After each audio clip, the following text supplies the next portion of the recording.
ආයිබෝන් අද බ්‍රහස්පතින්දා දවසේදී ඔබ එක්වන්නේ ටොක් 24 සජීවී වැඩසටහන සමගින් වැඩසටහන ආරම්භයේදීම කියන්නට ඕනි අද දවසේ වැඩසටහන තරමක් මතභේදාත්මක වන්නට පුළුවන්. නමුත් වගකිව යුතු මාධ්‍යයක් විදිහට ලංකාවේ ජනතාවට තිබෙන ප්‍රශ්න, රටේ ජනතාවට තිබෙන ප්‍රශ්න ජනතාවගේ බෝඩරේ ඉඳන් මේ ප්‍රශ්න විසඳා ගැනීම අපේ යුතුකමක් වෙනවා.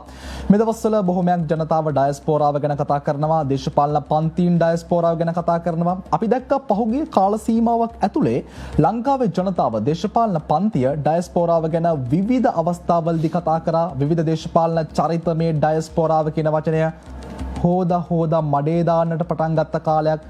කාලාන්තරයක් තිස්සේ ඩයස්පෝරාව වැහිලා තිබ්බා. දැන් නැවතත් ඩයස්පෝරාව ගැන අපේ රටේ ජනතාව කතා කරන්නට පටන් අරගෙන තිබෙනවා. ඒ වගේම තමයි අන්තර්ජාතික ගනුදෙනු කියන තැනදී ශ්‍රී ලංකාවට ප්‍රශ්නයක් මතුවලා තියෙනවා. එක් අන්තයක අපිට චීනය ඉන්නවා, අනෙක් අතින් ඉන්දියාව, ඇමරිකාව ඉන්නවා, අපි ආර්ථික අර්බුදයක ඉන්නවා. ප්‍රශ්නාර්ථය මේ සියලු දේවල් එක්ක අපේ රට, අපේ ශ්‍රී ලංකාව අනුගමනය කරන වත්මන් වැඩ පිළිවෙල අපේ රට හෙට දවසට කොහොම ගලපා ගන්නට පුළුවන් වේවිද කියන කාරණය. අද පුරා පැයක් අපි මේ ගැන කතා කරන්නට සූදානම්. මේ ගැන කතා කරන්නට ටොක් 24 වැඩසටහනේ විශේෂ ආරාධිත අසුන අපි සැබවින්ම වෙන් කරේ සුවිශේෂී පුද්ගලයෙක්ට අපි හොව පිළිගන්නවා. මාධ්‍ය හා මානව සම්බන්ධතා උපදේශක මාධ්‍යවේදී චාපා බණ්ඩාර මහතා. ආයුබෝවන් ඔබතුමන්ට. ආයුබෝවන් රංජි. මුලින් බොහොම ස්තුතියි. ඔබ පිළිබඳවත් රටේ ජනතාව කතා කරනවා සහ ඔබ මේ ප්‍රශ්න ගැන මේ දවස්වල කතා කරන කාල සීමාවක අපේ වැඩසටහන සම්බන්ධ වුණාට මුලින්ම බෙහෙවින්ම ස්තුතියි ඔබට. රවිදු ඔබටත් වචනයක් කියන්න ඕනි. මේ වෙලාවේ ලංකාවේ විශාල රික්තයක් තියෙනවා. ප්‍රධාන ජනමාධ්‍ය මිනිස්සු පිළිගන්නේ නැහැ. එතකොට විකල්ප කියන වචනේ වැරදි. අපට පාරවල් යන්න සිද්ධ වෙනවා. VTV ඔබ සහ මේ නිෂ්පාදන කණ්ඩායමට මගේ ගෞරවය මේ අවස්ථාව නිර්මාණය කෙරුවට. සංවාදයේ තවදුරටත් බොහොම ස්තුතියි. අපි වැඩසටහන බොහොම සරල තැනකින් පටන් ගත්තොත් ඩයස්පෝරාව ගැන කතා කරද්දී මම දන්නවා ඔබතුමාට බොහොම ගැඹුරු අදහස් තියෙනවා, ගැඹුරු විස්තර කිරීම, විග්‍රහ කිරීම ඔබතුමා ගාව තියෙනවා. නමුත් ඒ සියලු දේම මදකට පස්සේ කළා අපි බොහොම සරල තැනකින් මේ සංවාදය ආරම්භ කරොත් අපේ රටේ ජනතාව බොහෝමයක් දන්නේ නැහැ ඩයස්පෝරාව කියන්නේ මොකක්ද කියලා. නමුත් ඩයස්පෝරාව කියන මේ කාරණේ අපේ රටේ ජනතාවට දැනුවත්ව හෝ නොදැනුවත්වම කාලාන්තරයක් තිස්සේ බලපෑම් එල්ල කරා කිව්වොත් මම හිතන්නේ මම නිවැරදි අපි සරලවම පටන් ගත්තොත් මොකද්ද ඩයස්පෝරාව කියන්නේ? රවිදු ඩයස්පෝරාව කියන වචනයට ඓතිහාසික තේරුමක් තියෙනවා. ඊශ්‍රායල පොළොවට සම්බන්ධයි. යුදෙව්වන්ට විවිධ යුද ගැටුම් නිසා තමන්ගේ මාතෘභූමිය අහිමි වෙනවා. එතකොට ඔවුන්ට හිස්ලූලුවට පලායන සිද්ධ වෙනවා තමන්ගේ මාතෘභූමිය දාලා. එතකොට ඔවුන් ඒ තමන්ගේ මව්බිමින් ඈතට ගිහිලා නිජ භූමියෙන් ඈතට ගිහිලා වෙන වෙන තැන්වල ඉන්න ගමන් සංවිධානය වෙනවා. මේ සංවිධානයට ඩයස්පෝරාව කියලා කියනවා. සරලව කිව්වොත් අපිට ගන්න පුළුවන් විද්‍යාත්මකව මෙහෙම යම් මාතෘභූමියක් අහිමි වන එයින් පලායන්නට සිද්ධ වෙන. ඒ කියන්නේ යුදමය තත්ත්වයන් තුළ. ඒ කියන්නේ ඔවුන්ව එලවනවා. ඉන්න බැරි වෙන්න. මාතෘභූමිය අහිමි වෙනවා. ඔවුන් සංවිධානය වුණාම සංවිධානයේ ඩයස්පෝරාව කියනවා. එතකොට දැන් ශ්‍රී ලංකාවට සහ ලෝකයේ අපේ කලාපයටත් අදාළව ලෝකෙටමත් අදාළව මේ වචනය කරලියට යලියෙන්නේ ඉතිහාසයේ ඇතුලේ දෙමළ ඩයස්පෝරාව එක්ක. ඒ කියන්නේ LTT සංවිධානයට සහාය දෙන, ඔවුන්ට අරමුදල් සපයන විවිධ ජාවාරම් වලට සම්බන්ධ ද්‍රවිඩ කණ්ඩායම්. ඔවුන් සංවිධානය වෙනවා. එහි නම දෙමළ ඩයස්පෝරාව. එතකොට ඔවුන් තමයි LTT සංවිධානයේ 30 වසරක යුද්ධය සඳහා පවත්වාගෙන යන්නේ. දැන් සමහර දෙමළ ඩයස්පෝරාවට සම්බන්ධව ශ්‍රී ලංකාව දැකලත් නැහැ. එන්නෙත් නැහැ මෙහි ඉපදිලත් නැහැ. ඒතර ඒ යට වෙනම අර මනි ලොන්ඩරින් ඇතුළු විවිධ ජාවාරම් තිබෙන බව කියවෙනවා. ඒ වගේම එක්සත් ජාතීන් සංවිධානය, යුරෝපා සංගමේ, බටහිර යුරෝපා රටවල් නටවනවා. ඡන්ද බලය සහ තවත් තත්ත්වයන් තුල ශ්‍රී ලංකාවට අදාළව මේ දෙමළ ඩයස්පෝරාව එක දිගටම වැඩ කරගෙන යනවා. තවමත් මේ මොහොතේ යුද්ධය අවසන් වුණාට දැන් ඔය අරගලය කියලා ඔබ ඇතුළු අය කියන මම වෙන වචනයක් කියන්නේ මේ නාලිකාව නොකිය ඉඳන් අරගලය කියලා මට වෙන තේරුමක් තියෙනවා. මේ අරගලයට සම්බන්ධව අනිවාර්යයෙන්ම දෙමළ ඩයස්පෝරාවේ සම්බන්ධයක් තියෙන බව පැහැදිලිව පේනවා. එතකොට ඒ කියන්නේ විමර්ශනයක් කරන්න ඕන. ඔබ කියන්නේ මේ පහුගිය දවස් ක්‍රියාත්මක වුණු ගාලු මුද්‍රා අනිවාර්යයෙන් මේ දැනුත් ඒ ඕල්මන් වැඩ කරනවානේ. දැන් අද දවස් අද අගෝස්තු 18 වෙනිදා අද අන්තර් විශ්වවිද්‍යාලීය ශිෂ්‍ය බල මණ්ඩලය කොළඹ එනවා. දැන් මේ යට වැඩ කරන අක්මු විශාල ප්‍රමාණයක් තියෙනවා. උන් දන්නෙත් නැති. ඒ ගැන අපි කතා කරමු. ඉතින් දෙමළ ඩයස්පෝරාව කියන්නේ කෙලින්ම LTTට සම්බන්ධ උන්ගේ බලෑනිය. ඒතකොට දැන් උත්සාහ කරන යම් කණ්ඩායමක් මේ ඇත්ත යට ගහන්න නෑ ඩයස්පෝරාව කියන්නේ ඒක නෙවෙයි, ශ්‍රී ලාංකික ඩයස්පෝරාව කියලා එකක් තියෙනවා. අනේකයි මට තියෙන ප්‍රශ්නේ චාප බණ්ඩාර මහත්මයා. දැන් මේ දවස්වල රටේ ජනතාවට බොහෝ බලධාරීන් නැතම අවස්ථාවලදී කියනවා ඩයස්පෝරාව කියන වචනේ අදාළ වෙන්නේ දමිළ ජනතාවට විතරක් නෙමෙයි, දමිළ ඩයස්පෝරාවට අමතරව ශ්‍රී ලාංකික සිංහල ඩයස්පෝරාවකුත් තියෙනවා කියලා වෙනවා. මොකද්ද කතාව? එහෙම එකක් නෑ රවින්දු. දැන් ඊටාම් පැහැදිලිවම LTT හදපු දෙමළ ඩයස්පෝරාවක් නෑ. හරියටම කිව්වොත් LTT වෙනුවෙන් හදපු දෙමළ ඩයස්පෝරාවත් බොරු. දැන් ඊශ්‍රායලය තුල ඒ පොළව අහිමි වෙන පිරිසක් හැදෙනවා ඇත්තටම. ඔවුන්ට ඉන්න බැරි වෙනවා. ශ්‍රී ලංකාවේ මම වගකීම ඔබට කියන්නේ 30 වසරක යුද්ධයේ එක කොටසක් මම ඇස් දෙකින් දකිනවා. මම අත්විඳලා තියෙන යුද්ධය. ඒ වගේ මඩකලපුව සිංහල මහාවිද්‍යාලෙම ඉගෙනගෙන තියෙනවා. දෙමළ මිනිස්සුත් එක්ක ජීවත් වෙලා තියෙනවා. මොනම තත්ත්වයක් යටතේවත් මේ රටේ ද්‍රවිඩ ජාතිකයන් හෝ මුස්ලිම් ජාතිකයන් හෝ කිසිම ජාතිකයෙක් මේ රටෙන් නිරපලා නැහැ. නිරපලා තියෙනවා නම් තියෙන LTT සංවිධානය. ඒ කියන්නේ LTTට උදව් නොකළ අයව එහෙම පළවා හැරලා ඇති ඔවුන් කවදාවත් එළිය ගිහිල්ලා මේ සංවිධානය වෙන්න හැංගිලා ඇති කොහේ හරි. බයි දැක්කොත් මරනවනේ. ඒතකොට එළිය ඩයස්පෝරාව කියලා එකක් තියෙන්නෙම දෙමළ ඩයස්පෝරාව LTTට සම්බන්ධ වෙන කිසිම සම්බන්ධයක් වෙන කාගේවත් නැහැ ඒකට. ශ්‍රී ලංකා ඕ ශ්‍රී ලාංකික කියලා එහෙම ඩයස්පෝරාවක් නැහැ. ඒ කියන්නේ දැන් හිතන්නකෝ මේ රටේ කවුරු හරි තරුණයෙක් මැද පෙරදිග රැකියාව කරනවා. ඒ තරුණයා ඩයස්පෝරාවකටයි තියෙන ඒ ශ්‍රී ලාංකිකයෙක් රස්සාවට ගිහිල්ලා. ඔවුන්ට සංවිධාන වල ඩයස්පෝරාවක් හදාගන්න බෑ. නෑ ඒක තේරුමක් නෑ කිසිම. නැවත ඔබට කියනවා දෙමළ ඩයස්පෝරාවට තේරුමක් නෑ. කියන්නේ කවුරුත් පැන්නුවේ නෑනේ. ඔවුන් ගිහිල්ලා දැන් කතාව මෙච්චරයි. ඔවුන් කිව්වා උතුර නැගෙනහිර අපේ නිජ භූමිය. අපට වෙනම රාජ්‍යයක් ඕනේ. රාජ්‍ය නම ඊළම අපේ මව්බිම අපිට නැති කරා. ලංකාව දැකපුවත් නැති. මෙහෙට එන්නෙත් නැති ද්‍රවිඩ ජාතිකුත් ඉන්නවා. එහෙම ද්‍රවිඩ ජාතික විශාල ප්‍රමාණයක් ඉන්නවා. ඔවුන් මේ අරමුදල් වෙනුවෙන් වෙන උමනාවන් වෙනුවෙන් වැඩ කරන්නේ. ඉතින් ඔවුන් කියන අපේ මාතෘභූමියේ තියෙන අහවල් තැන ලංකාවේ උතුර නැගෙනහිර දෙපළාතේ අපිට යන්න දෙන්නේ නැහැ. ඒ නිසා අපි විද්‍යාත්මකව ඩයස්පෝරාවක්. හරිනේ මව්බිම අහිමි වුණු මව්බිමෙන් පළවා හැරපු අපි මේ මහා පවුරක් හදලා තියෙනවා දෙමළ ඩයස්පෝරාව. දැන් එතනිනුත් එහාට ගිහිල්ලා උපක්‍රමය පාවිච්චි කරනවා නෑ නෑ එහෙම එකක් නෑ. තියෙන්නේ ශ්‍රී ලාංකික ඩයස්පෝරාවක් කියලා. ඒ දැන් මේ වෙනකොට දෙමළ ඩයස්පෝරාව ලංකාවට එන්න හදනවා. මේ වෙනකොටත් ඔබ දන්නවා මේ මම මේ නාලිකාවේ හින්දා නොකිය ඉන්නම් ලංකාවේ ප්‍රකට ප්‍රසිද්ධම ජනමාධ්‍ය ආයතනයක් දෙමළ ඩයස්පෝරාවට සම්බන්ධ ඔවුන්ගේ බලෑනියක් මිලදී අරගෙන තියෙනවා උපක්‍රමශීලීව. ලංකාවේ දැවැන්ත ජනමාධ්‍ය මෙහෙයුමක් දියත් කරලා තියෙනවා. ඔවුන්ගේ ඉලක්කය 2050. ඒතර මේ රටේ සිංහල බෞද්ධ කේන්ද්‍රීය මහා ජනපදනම කොල්ල කමින් ඉන්න ඕන. ඔබ ඒ රේඩියෝ මම කියන්නේ මේ නාලිකාවක් නිසා ඒ රේඩියෝ channel එක ඇහුවත් රූපවාහිනිය බලුවත් දේශීයත්වය තමයි ඔවුන් අරගෙන තියෙන්නේ. ඔබ හිතන්න ඒ කියන්නේ මේ රටේ අර 70%කට එහා මෙහා සිංහල බෞද්ධ කේන්ද්‍රී මහා ඡන්දපොලක් තියෙනවනේ. ඒ ඡන්දපොල ක්‍රමානුකූලව අතර ගන්නවා. හැබැයි පිටිපස්සේ තියෙන දෙමළ ඩයස්පෝරා. අනිත් අර හිතන්නවත් අනිත් ටීවී channel හිතලවත් නැති එකක් මේක. උදේට රේඩියෝ channel ඇහුවොත් අදාළ මාධ්‍ය ජාලේ මං ඒවා කේස් ස්ටඩි සැටියට කරන උදේ පාන්දර පටන් ගන්න දේශාභිමානී ගී. අද උදේත් මම ඇහුවා. ඊට ළමා ගී ගුවන්විදුලි සංස්ථාවම තමයි අනුගමනය කරන්නේ. ඒ වගේම දැන් මේ කියන channel එකට අරගෙන තියෙන බලධාරීනුත් එතනින් ආපු අය. මට නම් කියන්න පුළුවන් මම කියන්නේ මෙතන. ඒ කියන්නේ ශ්‍රී ලංකා ගුවන්විදුලි සංස්ථාවේ හිටපු හොඳ අත්දැකීම් බහුල අය තමයි අරන් තියෙන්නේ. ඒතකොට ඔබට පේනවා දෙමළ ඩයස්පෝරා මොනතරම් දුරකට ගිහිලා තියෙනවද කියලා. ඒතකොට ඔවුන්ගේ මොකක්ද ඉලක්කය 2050 වෙදි මොනවද කරන්න යන්නේ? රවිදු ඉතාම සරලව ලංකාව කොටු කරගෙන ඉන්නවා චීනය ඇමරිකාව ඉන්දියාවයි. ඒ කියන්නේ මෙහෙම දෙකක් China one belt one road into Pacific. චීනය ඇමරිකාව ඉන්දියාව. ඔවුන් ඔබ ගුවනින් බැලුවොත් අපේ ලංකාවදී අපේ ලංකාව ඔවුන්ට පේන්නේ පාවෙන අවිගබඩාවක් වගේ. ඒ කියන්නේ එයාක්‍රාෆ්ට් කරියර් එකක්. නැවක් වගේ අපේ රට බලන්න අහසේ ඉඳලා. එතකොට Google shot එකක් බලන්නකෝ. එතකොට දැන් China one belt one road නැත්තම් පරණ සේදමාවත ඔවුන් පණ ගහලා ගන්නකොට ඔවුන්ගේ එක මර්මස්ථානයක් හම්බන්තොට. මේ 80 දශකයේ ගැන මම කියන්නේ.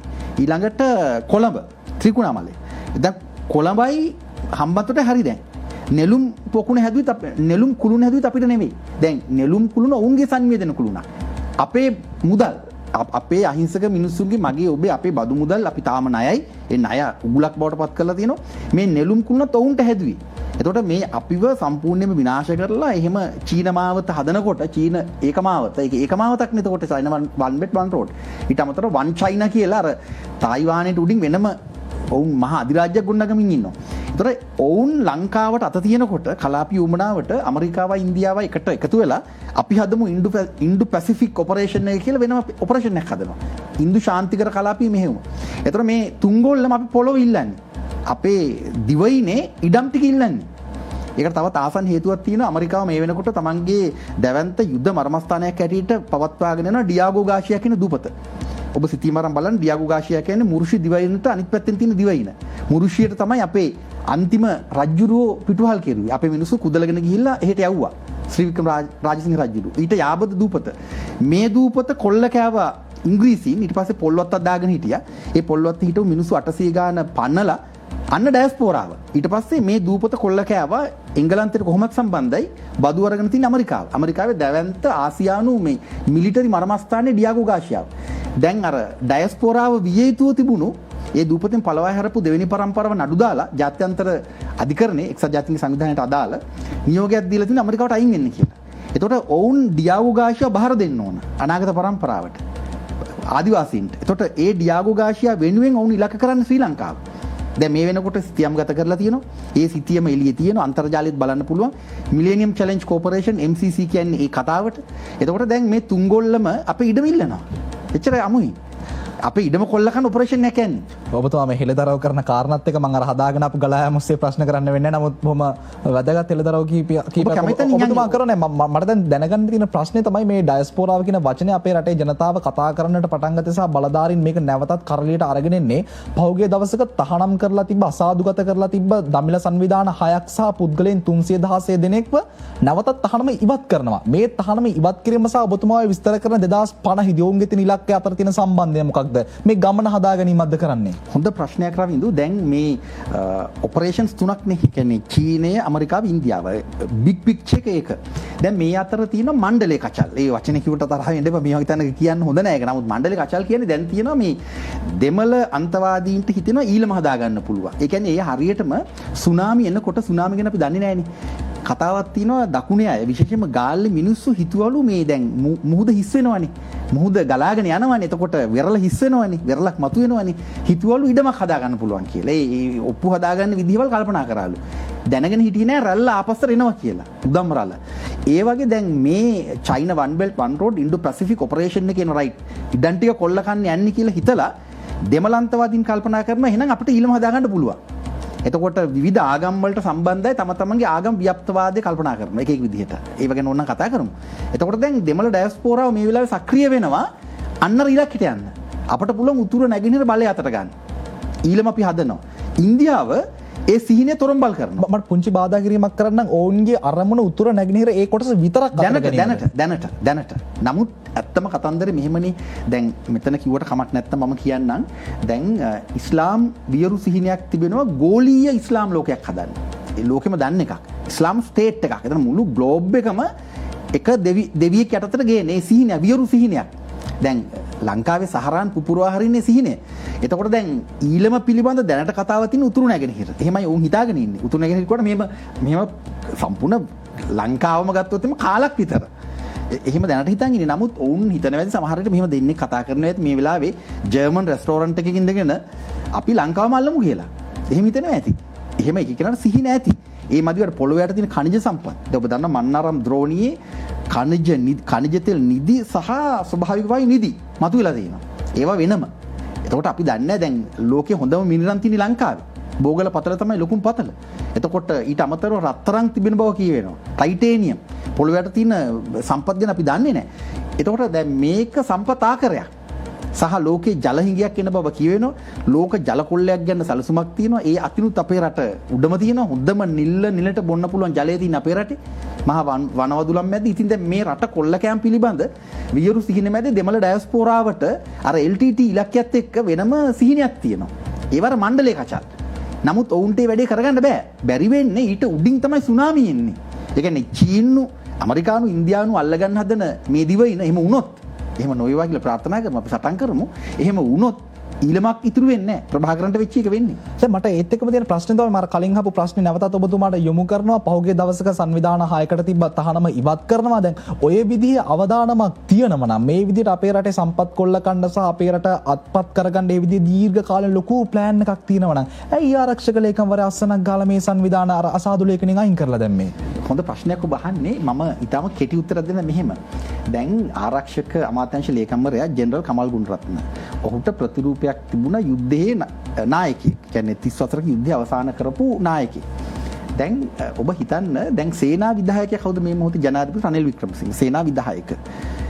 දැන් සේනා විධායකවරයා නෙවෙයි ගැසට් එක අත්සන් කරන්නේ. අතිවිශේෂ ගැසට් පත්‍රය. කමල් ගුණරත්න ආරක්ෂක අමාත්‍යාංශ ලේකම්වරයා. මම පැහැදිලිවම කියනවා ඔහු බිල්ලට දෙනවා. මේ දැවන්ත සිද්ධියක් වෙනවා. ඒ කියන්නේ තහනම් කරපු දෙමළ ඩයස්පෝරාවට සම්බන්ධ සංවිධාන 6ක් නිදහස් කරන කිසිම හේතුවක් නැතුව. එතකොට මේ යට තිබෙන ගනුදෙනු පිළිබඳ අපිට වෙනම කතා කරන්න පුළුවන්. එතකොට කමල් ගුණරත්න මේ වෙලාවේ උගලකට අහු වෙනවා. මම ප්‍රසිද්ධිය මේක කියන්නේ.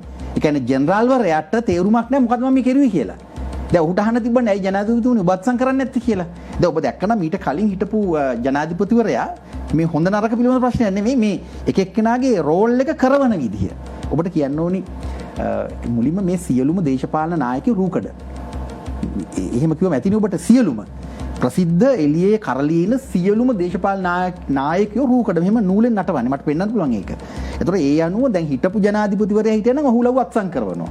ඇයි ඒ? දැන් හිටපු ජනාධිපතිවරයා තමයි හිටපු ආරක්ෂක අමාත්‍යාංශ ලේකම්වරයා ඒ දවස් යුද්ධය අවසන් කරන මොහොතේ. එක ගලෙන් කුරුළු දෙන්නේ තුන්දෙනෙක්. ඔබයි මමයි වගේ නෙමෙයි මේ වැඩේ යන්නේ. ඒ කියන්නේ ඔබටත් වැඩේ දීලා ආයතනයටත් වැඩේ දීලා ආයතනයට සම්බන්ධ පවුල් වලටත් වැඩේ දීලා ඔබේ අනාගත බලාපොරොත්තු ඒවටත් වැඩේ දෙනවා. එතකොට දැන් ආරක්ෂක ලේකම්වරයා හැටියට හිටපු ජනාධිපතිවරයා ලව්ව අත්සන් කරනවා ඔය ගැසට් එක ඔහු ඉදි කෙරුවා. දැන් රනිල් වික්‍රමසිංහ ජනාධිපතිවරයා නෙවෙයි අදාළ යුද්ධයට නායකත්වය දීපු කමල් ගුණරත්න. කමල් ගුණරත්න විවර කරලා දානවා. දැන් ලෝකෙම hina වෙනවනේ දැන්. ඒ කියන්නේ ඔබ දැක්කනම් 2019 ජනාධිපතිවරණ කිට්ටු කමල් ගුණරත්න ගිහිල්ලා කියපුවා ඕස්ට්‍රේලියාවේ යුරෝප රටවල් වල මොනවද කතා නොකලේ. දැන් ඔහුගේ අතින් අත්සන් කරලා දෙමළ යුද්ධයට සම්බන්ධ දෙමළ සංවිධාන 6ක් නිදහස් කරනවා. ඒතර මේ යට තියෙන්නේ වෙනම ගේම් එකක්. ඒ කියන්නේ game of the games නැත්නම් games of the game. එතකොට ඊටාම සරල තත්ත්වයක් මේ තියෙන්නේ මේ හරියටම ගත්තොත් එimhe ජියෝපොලිටිකල් ට්‍රැප් එකක්. ඒ කියන්නේ බහු දේශපාලනික උගුලක්.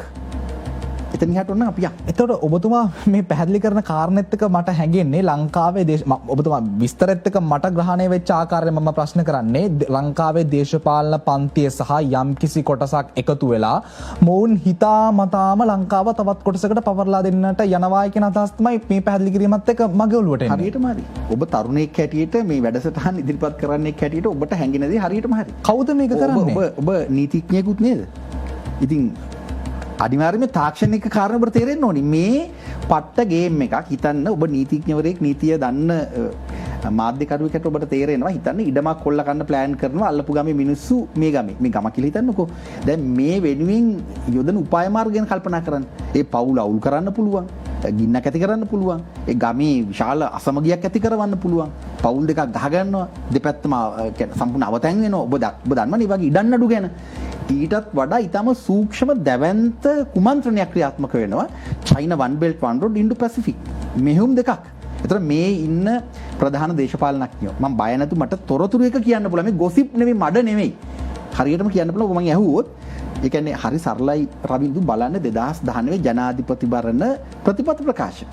ගෝඨාභය රාජපක්ෂ, සජිත් ප්‍රේමදාස, අනුර කුමාර දිසානායක, මහේෂ් සේනානායක අනිත් අමතක කරන්න මේ හතර දෙනාගේම අරන් බලන්න ප්‍රතිපත්ති ප්‍රකාශ අන්තර්ජාලයේ තියෙනවා.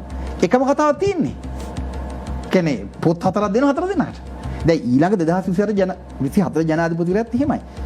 ඔබවත් උත්සාහ කරවන්න පුළුවන්. ඒ දමිතා බේරත්නද එහෙම නැත්නම් කවුද දැන් එළියේ සෙල්ලම් කරන කීප දෙනෙක් ඉන්නවනේ. ඒ කියන්නේ රැට්ටද පැට්ටද එහෙම වෙන්නත් පුළුවන්. ඕන කෙනෙක් වෙන්න පුළුවන්. මම මේ ඔබට කියන්නේ. ඒතර ඒ තෝරගන්න ක්‍රීඩකයා තෝරගන්නේ අර පොත දීලා තමයි. වෙනේම කරන්න බෑ. ඒ සෙල්ලම තමයි යන්නේ. පහුගිය දින කිහිපය තුලදී දමිළ සංවිධාන 6ක් සහ පොත්ගලෙන් 313 දෙනෙකු 16 දෙනෙකු මම අර කිව්ව ආකාරයටම තහනම් ලයිස්ට්ුවෙන් ඉවත් කරලා තිබ්බ එක ඕන්ට තහනම් කරනවා ඉවත් කරනවා. මේක රටේ සාමයට ඉදිරියේදී කොයි වගේ බලපෑමක් එල්ල කරයිද? රවින්දු අනුමාන කරන්න පුළුවන් තත්ත්වයන් කීපයක් තියෙනවා. එකක් තමයි දැන් මේ සංවිධාන තහනම් කරපුවා යලි නිදහස් කරන්න කියන බලපෑම එක දිගටම දෙමළ ඩයස්පෝරාව නටවන යුරෝපා සංගම එක්සත් ජාතීන්ගේ සංවිධානය සහ තවත් මානව හිමිකම් පිළිබඳ සංවිධාන කියමින් ඉන්න එක දිගටම 2016 දී GSP+ ලබා දෙන්න යුරෝපා සංගමයේ දාපු එක කොන්දේසියක් තමයි මේ. ඒ කියන්නේ යුද්ධය පීක් ලෙවල් එකට එනකොට GSP+ නැවතුවා. ඔබ දන්නවනේ කතන්දරේ. ඒ කියන්නේ 2009ට කලින්. එතකොට 2009 යුද්ධ ඉවර වෙනවනේ.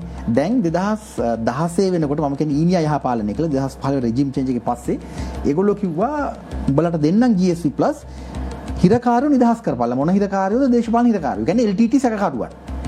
අපරාධකරුවන්. උන් නිදහස් කරන්න ඕන.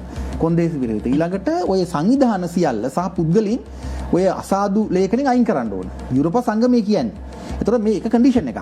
එතකොට එකක් තමයි මේ මොහොතේ යුරෝපා සංගමයේ එක්සත් ජාතීන් සංවිධානයේ අර මම කියපු භූදේශපාලනික තත්ත්වයන් තුළ අපේ රට කොටු කරගෙන ඉන්නේ. ඔවුන්ගේ තරවුකාර නියෝජිත විශාල ප්‍රමාණයක් NGOs ලංකාවේ වැඩ. ඔය අරගලයේ කියන්නේ ඒක. රාජ්‍යනුන් සංවිධාන. කළු බල හමුදාව කියලා මම කියන්නේ. එතකොට එක පැත්තකින් ඔවුන් තමයි මේ වැඩේ කෙරෙව්වේ. අනිත් පැත්තෙන් අනුමාන කරන්න වෙනවා මේ යම් සංවිධානයක් තහනම් කරනකොට ඔවුන් සතු විශාල අරමුදල් එහෙම ෆ්‍රීස් වෙන බැංක් වල.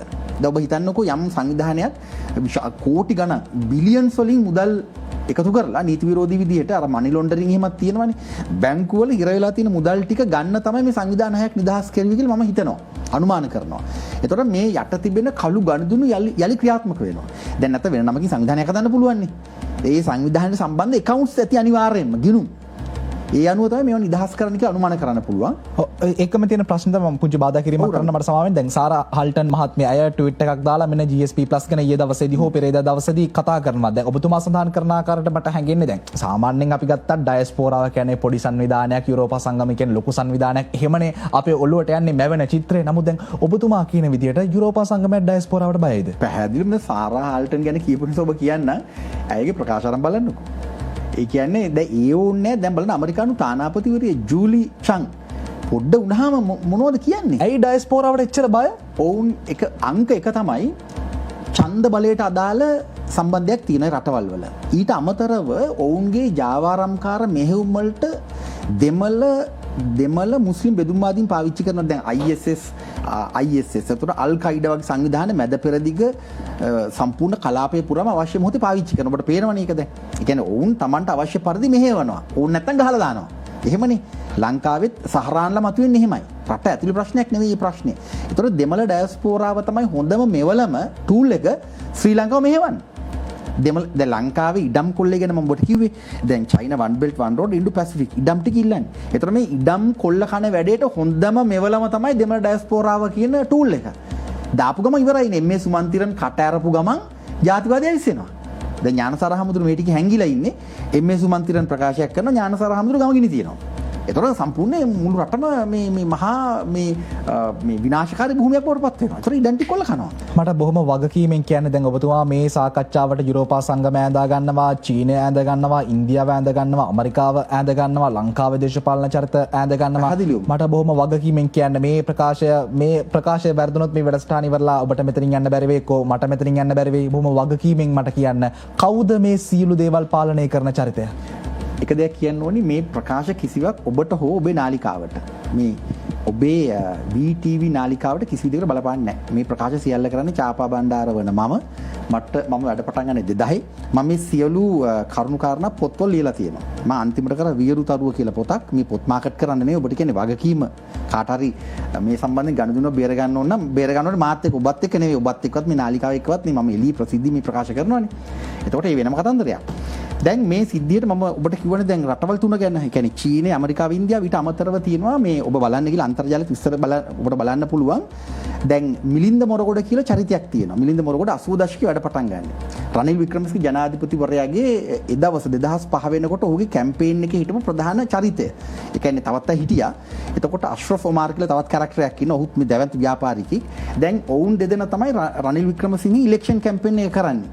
එතකොට ඒ වෙනකොට සිංහල බෞද්ධ කේන්ද්‍රීය විශාල මෙහෙයුමකුත් ඔවුන් මෙහෙවගෙන ආවා. ඔය අන්තිමට ඥානසාර හාමුදුරු දක්වා වන කතාවත් ඒක වෙනම කතා කරමු අපි. දැන් Pathfinder Foundation කියලා ඕගනයිසේෂන් එකක් තියෙනවා. විස්තර බලන්න පුළුවන් ඔබට අන්තර්ජාලයෙන්. මේ Pathfinder Foundation road map එකට තමයි මේ සියල්ල සිද්ධ වෙන්නේ. ඒ Pathfinder Foundation කියන්නේ ඇමරිකා එක්සත් ජනපදයට මේ රට රීචාර්ට් කරන්න දැන් පුළුවන්. රීචාර්ට් කරනවා කියන්නේ මේ ලංකාව රීසෙට් කරනවා. ඒ කියන්නේ ඒක කරන්න උන් වාර්තාවක් හැදුවා රීචාර්ටිං ශ්‍රී Lanka US strategy after the war කියලා. අන්තර්ජාලයෙන් බලන්න පුළුවන්. ඇමරිකානු රාජ්‍ය දෙපාර්තමේන්තුව අනුමත කරලා ඇමරිකානු කොංග්‍රසයෙන් අවසර අරගෙන තියෙන්නේ. ඒ ශ්‍රී ලාංකේය සිතියම තමයි 2050 අවසන් කරන්න නියමිතව තියෙන්නේ. ඒ කියන්නේ මිලිටරි කොරිඩෝස් හදන්නේ කොහොමද? රට ඇතුලේ ඩොමෙස්ටික් එයාපෝට් හදන්නේ කොහොමද? රට වටේට වරායවල් හදන්නේ කොහොමද? ඒ සිතියම ක්‍රියාත්මක කෙරුවොත් අපි නොකරන වැඩ කරමු කෙරුවොත් රවින්දු අපි අවතැන් වෙනවා. දඹානේ ඉන්නේ ආදිවාසීන් ඒ වගේ සිතියමේ අපිට තියෙන ඉන්න තැන්. අපිව අයින් කරලා අපිට දෙනවා ජනාවාස. මේ පැහැදිලි සිතියමක් තියෙනවා. දැන් හදලා ඉවරයි. මේ සිතියම කොච්චර දුරදිග ගියාද කියනවනම් 2019 පාටලි චම්පික රණවක අමාත්‍යවරයාට බලය දීලා ඔහු හරහා සිංහල පරිවර්තනයක් දෙන ජාතික භෞතික සැලැස්ම කියලා. ඒකේ නම ජාතික භෞතික සැලැස්ම. National Physical Plan. එය අතිවිශේෂ ගැසට් පත්‍රයකින් අවුට් කරලා තියෙනවා දැන්. ඒ තරමටම නීත්‍යානුකූලයි. දැන් මේ වෙලාවේ ඉඩම් මනිනවා. ඇමරිකාවේ ට්‍රිම්බල් සමාගමයි ශ්‍රී ලංකාවේ විනිදොරු දෙපාර්තමේන්තුවේ ඉඩම් මනිනවා. ඉඩමේ ඔප්පු අයින් කරනවා. ඉඩමට අංකයක් දෙනවා. අංකය දානවා බැංකුවට. ලෑන්ඩ් බැංක් එක හදලා ඉවරයි. ලෑන්ඩ් බැංක් එක දැන් ක්‍රියාත්මකයි. රනිල් වික්‍රමසිංහ අග්‍රාමාත්‍ය ධූරේ බාරගත්ත ගමන් මේ ඊපෙරේදා ජනාධිපති වෙන කලින් එක වැඩයි කිරුවේ. මොකද්ද ඌ කිරුවේ? පෙට්‍රල් මිල අඩු කිරුවද නැහැ? ඉන්ධන මිල අඩු කිරුවද නැහැ? ගෑස් මිල නැහැ. මොකද්ද කිරුවේ?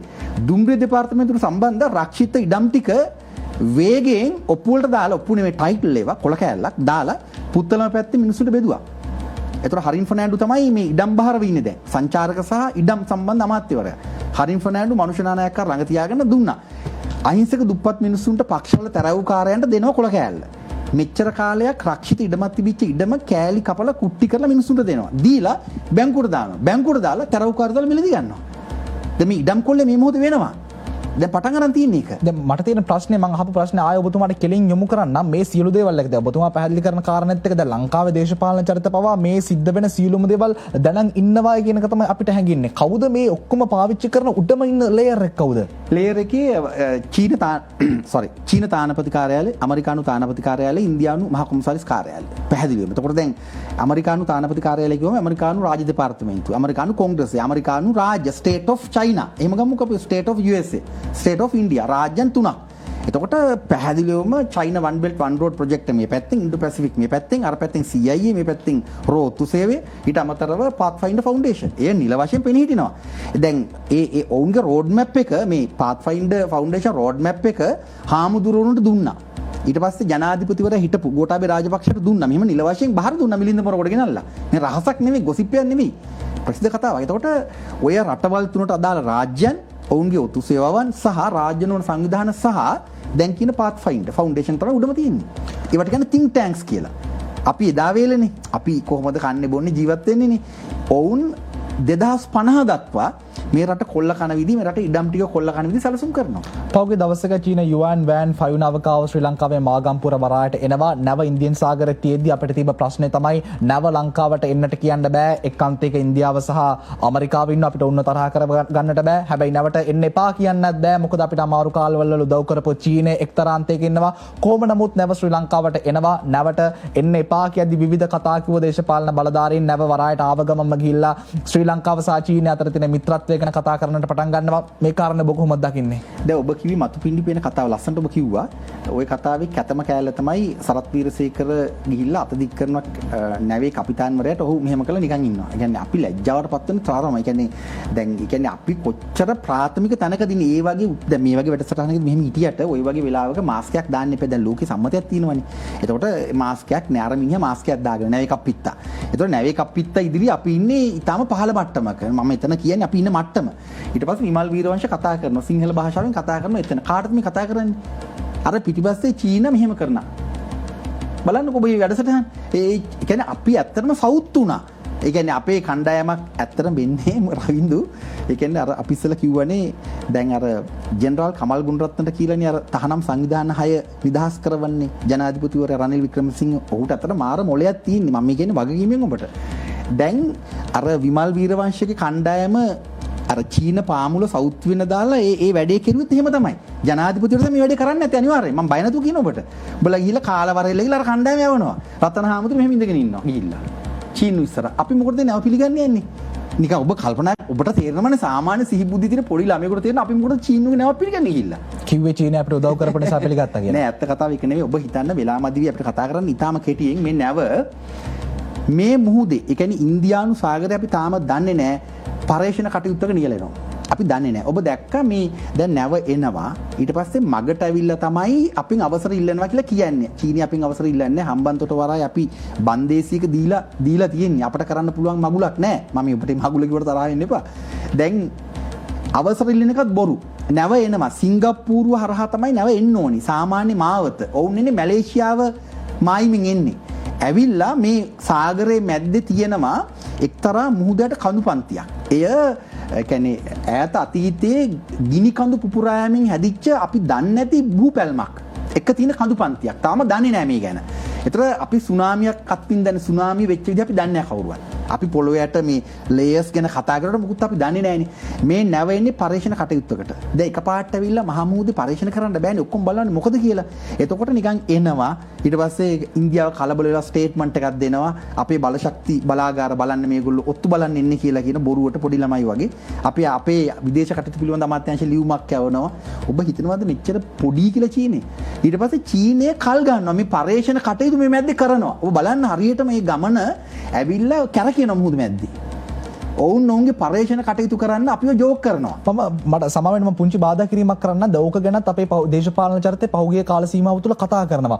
ඔවුන් කියනවා පර්යේෂණ කටයුත්තක් කරන්න නම් මේ චීනට මම කියන්නේ මේ දේශපාලන බලධාරීන් ඔබත් දන්නවා මේ ප්‍රසිද්ධ කිව්ව කාරණා ටික මම කියන්නේ ඔවුන්ව කෝට් කරලා මම මේ කියන්නේ. ඔවුන් කියනවා පර්යේෂණ කටයුත්තක් කරන්න නම් චීනයට මෙහෙම නෞකාවක් එවන්න ඕනේ නැහැ. දැන් තාක්ෂණයේ දියුණුවයි චන්ද්‍රිකා තාක්ෂණය තියෙනවා. මේ තාක්ෂණය උපයෝගී කරගෙන මේ පර්යේෂණ කටයුත්ත කරන්න තිබ්බා. පැහැදිලිවම චීනය ආවේ අර මිත්‍රත්වයට කියලා. මොකක්ද මේ කතාව? නෑ මෙහෙම මේ පරීක්ෂණ ගැන අපි රවිදු දන්නේ නෑ. ඇත්තටම දන්නේ නෑනේ. අපට ඒ ගැන අදහසක් නෑ. නමුත් ඔබ හිතන්නකෝ ඔබ දැක්කා මේ අපේ මන්නාරම් ද්‍රෝණියේ ඛනිජ තෙල් නිදි සහ නැචරල් ගෑස් ස්වභාවික වායු නිදි පරීක්ෂා කරන්න ගුවනින් ගියානේ. දැන් මෙතන ඉඳලා මට එහෙම පේන කියන්න බෑනේ. චන්ද්‍රිකා තාක්ෂණي යම් සීමාවක් නැති අපි මේ විෂය ගැන දන්නේ නෑ. ඒ කියන්නේ දැන් මෙතන ඉඳලා බලන්න පුළුවන් දේවල් ඇති. ඩ්‍රෝන තාක්ෂණය පාවිච්චි කරලා බලන්න පුළුවන් දේවලුත් ඇති. නමුත් අනිවාර්යෙන් මේ නැව ඔබ බැලුවොත් ඒ චන්ද්‍රිකා තාක්ෂණයත් එක්කම මේ නැවේ ගමන් මාර්ගයේ තියෙන අන්තර්ජාලය. ඔවුන් එක තැනක කැරකෙනවා අර කඳුපන්ති උඩ. ඔබ හිතන්නේ චීන මොඩියෝ කියලාද? දැන් මේකෙන් කිසි කෙනෙක් දැන් කවුරුත් කියන්නේ නැහැ චීනයේ මේ ගවේෂණයක් කරුවා කියලා මොහොතේ කවුරුත් දන්නේ නැහැ මේක. ඔක්කොම කියන්නේ මේ අයියෝ බලන්නකෝ අර අච්චර උදව් කරන රටට එන්න දුන්නේ නැහැ නේ වෙලාවට 11 වෙනිදා එන්න ආවේ ඒගොල්ලෝ. ප්‍රස්තිය අදු කෙරුවනේ මගේ කන්නත් නැතුව ඇති කියලා අපේ මිනිස්සුන්ට හිතෙනවා. එච්චර මොඩද චීනය. සහ ඇයි ඉන්දියාව අන්තිමට කටවහ ගත්තේ? දැන් බලන්න ඉන්දියාව මොකුත් කියන්නේ නැහැ. දැන් ඔය කියන විදිහට සිද්ධියක් වුණා නම් දැන් මම දැක්කම ජනප්‍රිය ජනමාධ්‍ය කියනවා මේ ඉන්දියානු මහ කොමසාරිස් කාර්යාලයෙන් ඇහුවා අය දැන් පිළිතුරු දෙන්නේ නැත. පිළිතුරු දීමේ වැළකී සිටිය අය කාර්යාලය මහ කොමසාරිස් කාර්යාලය ඉන්දියාවේ. ඇයි? මේක යට තියෙනවා ඩීල් එකක්. මේ ඩීල් එක එකම ඔබට කිව්වේ චීනයයි ඇමරිකාවයි ඉන්දියාවයි ගැටෙන්නේ නැහැ. හරිද? දැන් ඇමරිකාවේ ෂෙයා මාකට් එකේ චීන ෂෙයාස් තියෙනවා. ඉන්දියාව ඇමරිකාව චීනය ගහගන්නේ අපිට පෙන්නුවට. නිකන් අර අපි කියන්නේ නිකන් අර නිකන් මේ වචනේ හොඳද මන්ද කියන්නේ මේ වගේ channel එක අර සෝබනේට පෙන්නනවා. නිකන් අපි වන්දන්න. දැන් අපි දෙන්න හොඳ යාළුවෝ. අපි නිකන් ටවුන් එකට ගිහිල්ලා නාරහයන් පිට පෙන්නනවා. අපි දෙන්න නිකන් තරහයි වගේ. රණ්ඩුවක් දාන බොරු. නිකන් කොල්ලෙන් ඔයා මගේ කොල්ලෙන් අල්ල ගන්නවා. ඔබ මගේ කොල්ලෙන් අල්ල ගන්නවා. නිකන් බීලා ගහ ගන්නවා වගේ හදන බොරුවට ඇහැක් ගහලා එහෙමත් පුළුවන් නේ කරන්න. එහෙම කරනවනේ. චීනය ඇමරිකාව ඉන්දියාව ගහගන්න හේතුව ඔවුන් ඉන්නේ ධනවාදයේ උපරිම තැනක. තමන්ගේ දේපොළ විනාශ කරන්න කැමති වෙන්නේ නැහැ. ඔබ බලන්න මෙහෙම පාරේ ඔය පිස්සු කෙල සුපිරි වාහන යනව නේද? මිල අධික වාහන. ඔබ හොඳට බලන්නේ වාහන එලවන්නේ රියදුරු මහත්මයා. අයිතිකාරය නැහැ ඒකේ. අයිතිකාරය වාහනයක්ද හිම යන්නේ නැහැ. ඒ කියන්නේ කෝටි 10ක වාහනයක් එලවනවා නම් ඔබේ නම් වාහනේ ඔබ හරි පරිස්සමට වාහනේ ගෙනියනවා. වාහනේ ගාවන්නේ නැහැ කොහෙවත්. මම නම් රියදුරු මහත්මයා මම බස් එකේ ඇවිල්ලා මට ගායනේ. මට මෙහි වාහනයක් හම්බ වෙන්නේත් නැහනේ. මම පාඩ දදා යනවා පාරේ. ඒ වගේ දැන් අර රටවල් තමන්ගේ ඉලක්කවලට ලං වෙලා ඉන්නේ. ධනය මත ජීවත් වෙන්නේ. ඉලක්ක විශාල ප්‍රමාණයක් තියෙනවා. ඇහැක් ගහලා තමයි සටන කරන්නේ. එතකොට ඇයි මොනවාද අර පරීක්ෂණවල අවසාන ප්‍රතිඵලය මොකක්ද? ඇයි මේ වගේ පරීක්ෂණ ටිකක් කරන්නේ? හරියටම කියන්න අමාරුයි. තාම දන්නේ නැහැ. මම ඒ ගැන තවත් මමත් කේස් ස්ටඩි එකක් කරන අපිට තොරතුරු මදි. එතකොට යම්කිසි තැනකදී දැන් ඔබතුමා කියනවා බොහොම වගකීමෙන් කියනවා චීන නැව ප්‍රමාද වුණේ උන් යම්කිසි පරීක්ෂණ ජාලාවක් මේ මුහුදදී සිද්ධ කරා කියලා. එහෙමනම් ඔවුන් දැන් පරීක්ෂණ ටිකක් සිද්ධ කරලා ලංකාවටත් ඇවිල්ලා ලංකාවත් එක්කත් මිත්‍රත්වයක් ඇති කරගෙන ඔවුන් දැන් යම්කිසි දවසක 22 ලංකාවෙන් පිට වෙලා අයයි. දැන් ඉන්දියාවත් හරි ඇමරිකාවත් හරි. හැබැයි දැන් අනාගතයේ දවසක අපි හිතමු මාසකින් දෙකකින් හරි කමක් නැහැ යම් කිසි ප්‍රහාරයක් දියත් වෙනවා මොකක් හරි වෙනවා කියලා ලංකාවට බලපෑමක් එල්ල වෙන්නේ නැද්ද? 100%ක් අපි ඉන්නේ ඇත්තටම කිව්වොත් ගිනි කඳු 3ක් උඩ. හැබැයි ඔබ මෙහෙමත් හිතන්න යුද්ධයකට කවුරුවත් අත බලන්නේ නැහැ ලේසි. නැවත දෙවන මහා ලෝක යුද්ධය යලි අපි දැන් කියනවානේ ඕන මොහොතක මෙහෙම වෙන්නේ නැහැ. ඒක කියන්නේ නොවෙන්න තියෙන ඉඩකඩ වැඩි. හේතුව තමයි අර කිව්වේ දැන්. ඒ කියන්නේ දැන් ධනෙ රැස් කරගෙන ඔළුවත් හොඳට හදාගෙන ධනෙ ආරක්ෂා කරගෙන ධනවාදයේ විනාශ නොවි ආරක්ෂා කරගෙන තමයි වැඩේ යන්නේ. ඒ අනුව දැන් මෝඩයෝ වගේ නිකන් එහාට මෙහාට වෙඩි තියාගනි කියලා අපිට විශ්වාස කරන්න බෑ. හේතුව තවත් හේතුවක් ඊළඟ යුද්ධය ඇති වුණොත් ලෝකෙම ඉවර වෙනවා. ඒ කියන්නේ තියෙන බල ශක්ති අවිවල බලය ඉතා විශාලයිනේ. එකක් මුදයි හැරියොත් මුළු කලාපයක්ම යනවා. යන්න පුළුවන්. ඒ අනුව එච්චර මෝඩ වැඩක් කරන එකක් නෑ. හැබැයි අපිට රිදෙනවා. හේතුව අපේ ඉඩම් ටික තමයි අල්ලන්නේ. අපේ මුහුද තමයි අල්ලන්නේ. එතකොට ඒ අනුව දැන් මේ පවතින තත්ත්වයන්ගේ ගවේෂණය සමහර විට ඛනිජ තෙල් නිදි එහෙම නැත්නම් ස්වභාවික වායු නිදි එහෙම නැත්නම් ඒ මුහුදයට තියෙන කඳුපන්තියත් එක්ක තියෙන මොකක් හරි අපි නොදන්න තාක්ෂණයක් පාවිච්චි කරලා චන්ද්‍රිකා අභ්‍යවකාශ මොකක් හරි ගණනය කිරීමක් කෙරුවද අපි දන්නේ නැහැ නේ විශේෂ දන්නේ නැහැ අපි මේ උඩින්නේ කියන්නේ. හැබැයි පැහැදිලිවම ඔවුන් මුහුදේ මේ තත්ත්වයන් පාවිච්චි කරලා රැඳී සිටියා. ඒක ඕන මොඩේකට තේරෙනවා. එතකොට අපි ඇත්තටම වෙන්නේ අන්තිමට ඔය සරත් වීරසේකරට වෙච්ච දේ තමයි වෙන්නේ. අපි ජෝක් වෙනවා. හොඳයි. වැඩසටහන ආරම්භයේ සිටම ඔබ අවස්ථා කිහිපයකදී සඳහන් කරා අපේ රටට මෙහෙම වෙන්න යන්නේ අපි එහෙම වෙන්න දෙන්නේ නැතුව අපි සටන් කරමු කියන බලාපොරොත්තුව ඔබේ රටේ ජනතාවට සහ ඔබ මට දුන්නා. මම කැමති දැනගන්න. දැන් ඔබතුමා විස්තර කරන කාරණාත් එක්ක අපේ රටේ අර්බුද ගොඩක් තියෙනවා සහ අපේ දේශපාලන අතකොළු බවට පරිවර්තන වෙලා සිටිනවා. මේ අවස්ථාවේදී අපේ රටේ තියෙන ආර්ථික අර්බුදය දිහා බලාගෙන, දේශපාලන අස්ථාවරභාවය දිහා බලාගෙන, ඇමරිකාව, චීනය, ඉන්දියාව අපේ රට පාලනය කරන විදිය දිහා බලාගෙන මට කියන්න පුළුවන්ද අපි දැන් මොකක්ද කරන්න ඕනි? හොඳ ප්‍රශ්නයක්. රවින්දු මම ආඩම්බර වෙන මේ channelේට මේ මොහොතේ වෙලා කතා කරන්න ලැබීම ගැන. එතකොට දැන් මේ channelේට විශාල වැඩ කොටසක් තියෙනවා කරන්න. දැනට ප්‍රසිද්ධ channel ඔක්කොම චොර වෙලා තියෙන මේ වචනේ කොට තරහ යන්න එපා. ඒ කියන්නේ දේශපාලන ක්‍රීඩා කරලා සවුත් වෙලා බිස්නස් කරන්න කියලා එළි වෙලා රෙදි ගැලවිලා තියෙන්නේ. මේ වගේ නාලිකාවකට මිනිස්සු අතරට යන්න පුළුවන්. මිනිස්සු විශ්වාස කරයි. දැන් ඉන්න ප්‍රසිද්ධ වැඩසටහන් ඉදිරිපත් කරන්න ඕන නම් වශයෙන් මට කියන්න පුළුවන් ඔක්කොම දන්නවනේ. දන්න මෙයාකා බුරුකාරයෙක් සල්ලි වලට වැඩ කරන්නේ. මූ ඇවිල්ලා අහවල් පක්ෂයට කඩ යනවා. මිනිස්සු කියනවනේ ගමේ භාෂාවේ. ඒත් ඔබ වගේ තරුණයෙකුට පුළුවන් ඔබ නීතියක් දන්න නිසා, නීතිඥයෙකුත් නිසා, වෘත්තිකයෙකුත් නිසා, ඔබ මේ ක්ෂේත්‍රය තුල කුණු වෙලා නැති නිසා ඔබට පුළුවන් මේ මහජනතාව දැනුමින් බලගන්වන බුද්ධියෙන් කියන්නේ අපි කියන්නේ empowerment of the society එක තමයි කියන්නේ මහජන යා බලගැන්වීම කියන කාර්යය සඳහා ඔබට ලොකු රෝල් එකක් කරන්න පුළුවන් ජනමාධ්‍යකරුවෙක් හැටියට. දැන් ඔබ පිළිබඳ මටත් විශ්වාසයක් ඇති වෙනවා. මට ඔබේ මුණ දැක්කහම තේරෙනවා ඔබ කුණු වෙලා නැහැ. මම දන්නවනේ ජනමාධ්‍යකාරයෝ ගැන. ඉතින් ඔබ මුදලට යට නොවි තමන්ගේ අභිමානය තියාගෙන පෞරුෂය ගොඩනගාගෙන දැනුම මත වෘත්තිකයෙක් හැට දැවැන්ත වැඩක් කරන්න ඕන. රටට මේ වචනේ කිව්වට තරහ වෙන්න බෑ. රටට කෙලවෙන්නේ යන්නේ. මේ වගේ තැන කියන්න හොඳ නමුත් වෙන වචනයක් නැහැ කියන්නේ. මේ මාධ්‍ය ආයතනයේ මේ ඉන්න කණ්ඩායමට දැවැන්ත වැඩක් කරන්න පුළුවන් ජනමාධ්‍ය විශාල හිඩසක් තියෙනවා. මිනිස්සුන්ට ඇත්ත පෙන්වන්න, මිනිස්සු බලගන්වන්න. කිසි කෙනෙක්ගේ අතකොළු නොවි කෙලින් හිට ගන්න රට වෙන්නේ. වඩා යහපත් සමාජයක් ගොඩනගන්න මැදිහත් වෙන මේ ආයතන ලොකු වැඩක් කරන්න පුළුවන්. ඒ වැඩේ කරමු. ප්‍රශ්නේ තමයි දැන් ඔතන දැන් අපේ රටේ ජනතාව පහුගිය කාල සීමාව ඇතුළත අව탁සිරු කරනවා නේ. පහුගිය කාල සීමාව ඇතුළත අපේ රටේ ජනතාව සිස්ටම් එකක් චේන්ජ් එකක් ඕනේ කියලා වෙනසක් ඕනේ කියලා ලොකුවට ඔවුන් පෙළ ගැහුණා. හැබැයි අපිට කරන්න රටේ ජනතාවට කරන්න චාපවණ්ඩාර මහත්මයා යම්කිසි සීමාවක් තියෙනවා. මොකද මේ වෙනස කරන්න ඔබ කැමති වුණා කියලා මම කැමති වුණා කියලා අපිට කියලා ඇමරිකාවත් එක්ක ගනුදෙනු කරන්න බෑ. ඒකට විධායකය වෙනස් වෙන්න ඕනි, ව්‍යවස්ථාදායකය වෙනස් වෙන්න ඕනි. මේ උඩලේකේ කොහොමද වෙනස් වීම සිද්ධ වෙන්න ඕනි? මේ දක්වා කරගෙන ආපු විශ්ලේෂණය පැහැදිලි කිරීම ඇතුළේ මට හැඟෙන කාරණේ තමයි අපේ රටේ ජනතාවට හැඟෙන කාරණේ තමයි රටේ මේ දවස්වල සිද්ධ වෙන බොහෝ දේවල් මේ ප්ලෑන් එකේම කොටස්. එහෙම තමයි ඇත්තටම රටේ ජනතාවගේ ඔළුවේ තියෙන කාරණය. දැන් මට කියන්න මම විරාමයට යද්දී ඔබතුමාගෙන් ප්‍රශ්න කරමින් හිටියේ රටේ ජනතාවටත් යම් කිසි සීමාවකට අවිල්ලා අරගල කරන්නට පුළුවන්. රටේ ජනතාවටත් යම් කිසි සීමාවකට අවිල්ලා ජනතාවගේ මානසික මට්ටම, ඔවුන්ගේ හිතන පතන විදිය, ආකල්ප ටික වෙනස් කරන්නට පුළුවන්. නමුත් ඒකටත් යම් කිසි සීමාවක් තියෙනවා නේද? රටේ මේ නිර්මාණය වෙලා තියෙන ප්‍රශ්නය, රට ලංකාව දැන් අන්තර්ජාතික අතකොළුවක් බවට පරිවර්තනය වෙලා තියෙනවා. මේක වෙනස් කරන්න රටේ ඉහළ ස්තරයත් වෙනස් වෙන්න ඕනේ නේද? රවින්දු ලෝකේ වෙනස් කරන්න ක්‍රම දෙකක් තියෙනවා. Bottom up, up down. ඒ කියන්නේ පහලින් උඩටත් ලෝකේ වෙනස් කරන්න පුළුවන්. උඩින් පල්ලෙහාටත් පුළුවන්. ඒ කියන්නේ දැන් උදාහරණයක් විදිහට සරලව හිතන්න යම් නිෂ්පාදනයක් තියෙනවා. මේ නිෂ්පාදනය අපේ ශරීරයට අහිත කරයි. කෑම කියමුකෝ එක්ස් කියන නිෂ්පාදනය. එකක් තමයි නීත්‍යානුකූලව තහනම් කරනවා. ඒ ආයතනේ රටේ නීතියට අදාළව අධිකරණයට ගිහලා මොකක් හරි ක්‍රමවේදයක් පාවිච්චි කරලා තහනම් කරලා දානවා. ඒක වෙන්නේ නැහැ. අපි හිතමු අල්ලස් දීලා දේශපාලනඥයෝ ඔක්කොම අල්ලගෙන ලොකු සමාගමක්, එහෙම සමාගම් තියෙනවා මේ රටේ දෙන්නේ නැහැ. මොකද්ද ලේසිම ක්‍රමේ? අපි මිලදී ගන්න නැතුව ඉන්නවනේ. නිකන් හිතන්නකෝ එක්ස් කියන භාණ්ඩය හැම කඩේකම තියෙනවා. අපි මිනිස්සු එම්පවර් කරනවා අල්ලන්නවත් එපා. ඒතර මොකද කරන්නේ? හරිම ලේසි වැඩක් මේක. දැන් ඔබ කිව්වනේ මේ අරගලයක් ගැන. මේ අරගලයක් නෙමෙයි, මේක බොරුවක්. මේ තනිකර මේකට වෙන වචනයක් තියෙනවා මම කියන්නේ. ඒ අරගලය සම්පූර්ණ නිර්මාණය කරපු ඩ්‍රාමා එකක්. විවිධ කණ්ඩායම් වල විවිධ උමනාවල් තිබුණ එකත් අපිට උනා කතා කරන්න පුළුවන් වෙලාවක. දැන් වෙලා මදි. හැබැයි දැන් මේ ඔබ කියන සීමාවක් තියෙනවා කියලා ඕන කෙනෙකුට ලෝකේ වෙනස් කරන්න කිසිම සීමාවක් නැහැ. දැන් මෙහෙම හිතන්නකෝ ඔබ ජනමාධ්‍ය කරුවෙක් හැටියට නියම වෙලාවට වැඩට එනවා. තමන්ගේ වැඩේට හොඳට ලෑස්ති වෙනවා. අද වගේ හොඳට ප්‍රිපෙයාර් වෙනවා, හෝම්වර්ක් කරනවා. බොහොම සුවදශීලීව ඔබම පිළිගන්න අපි දැක්කිත අද ඔබ ඒ කාර්ය හොඳට කරනවා. ඊළඟට ඔබ අනිත් අයට කරදර කරන්නේ නැහැ. ඔබට පල්ලෙහා ඉන්න ඊළඟ අලුත් නවක පරම්පරාවක් ඔබට මුණ ගැහෙනකොට ඔවුන්ට අත දෙනවා. ඔවුන් නග්ගනවා. කියා දෙනවා. ඒතර මේ ආයතනය ඇතුළෙත් එකිනෙකාට සාධාරණ විදිහට සලකනවා. මේ ආයතන වල තියෙන එකම ප්‍රශ්නේ වෙළඳ දැන්වීම ලැබෙන්නේ නැහැ. කියන්නේ රාජ්‍ය අනුග්‍රහය කොහොමවත් ලැබෙන්නේ නැහැ. ව්‍යාපාරික ප්‍රශ්න එනවා. ඒ කියන්නේ පවත්වාගෙන යන්න බෑනේ. ඒකට උත්තර හොයන්න ඕනේ. ලංකාවේ ශ්‍රී ලංකාවේ මේ වාණිජ්‍ය ප්‍රජාව, දේශීය වාණිජ්‍ය ප්‍රජාව ගොඩනංවල ඒවත් එක මේ ආයතන බද්ධ කරලා කොහොමද ගෙනියන්නේ කියලා වෙන මෙහෙයුමක් දියත් කරන්න ඕනේ. වෙන වැඩක් ඒක.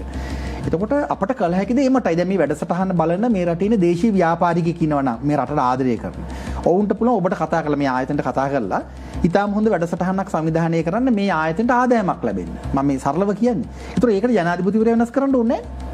එතන මේ ආයතනේ බල ගන්නවනකොට මේ ආයතනය හරහා මිනිස්සුන්ට පණිවිඩයක් ගෙනියන්න පුළුවන්. ඒතර ඔබ ලෑස්ති වෙලා ඉන්න පණිවිඩය ගෙනියන්න. මේ කාර්ය මණ්ඩලයේ ලෑස්ති වෙලා ඉන්නවා සැදී පැහැදී ඉන්න ප්‍රවෘත්ති නිෂ්පාදනය කරන්න.